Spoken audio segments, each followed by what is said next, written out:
Engineer W. Winkler stated that no construction engineer would dream of allowing for the curvature of the Earth. For example, Brian Mullen is a professional civil and structural engineer who has been practicing for 10 years and is licensed in 4 states. Mullen stated in July 2016 that some people think it, which is the idea of the flat Earth, is ridiculous. But a lot of engineers and surveyors out there have really started to ask questions.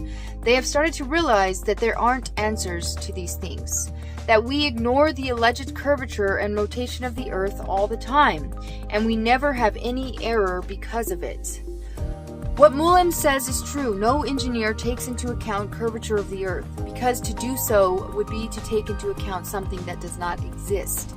Yolanda Whittle responded to Mullen's comment by stating that during her 2 years as a surveying crew chief, quote, "We never took curvature into effect." Whittle stated that she is licensed in 3 states as a professional civil engineer. She further stated that, quote, "We did make adjustments for the lens refraction on long jobs, but doing many traverse surveys over long roads, I never saw any curvature or deducted for curvature. When I started, I even asked the head licensed surveyor with over 25 years experience, and he said that it's never used. That should tell you everything you need to know."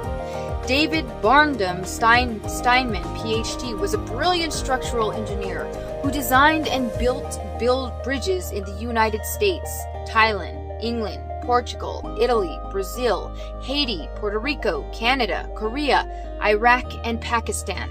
He was awarded the Franklin Institute's Louise E. Levy Medal in 1957 for his design of the Mechanic Bridge. Dr. Steinman wrote an authoritative book on constructing bridges titled A Practical Treatise on Suspension Bridges. Nowhere in his painstakingly thorough and precise treatise on bridge design and construction does he ever mention making an allowance for the supposed curvature of the Earth. In the fantasy world, they can make up things and say that an allowance must be made for the Earth's curvature. They can get away with it because they do not actually design or build anything. Engineers who design real buildings can't just make things up.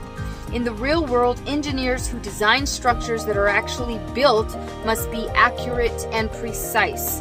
There is not a construction blueprint for any building or bridge, no matter how large the structure, that makes an allowance for or even mention of the supposed curvature of the Earth. That is because the Earth is flat.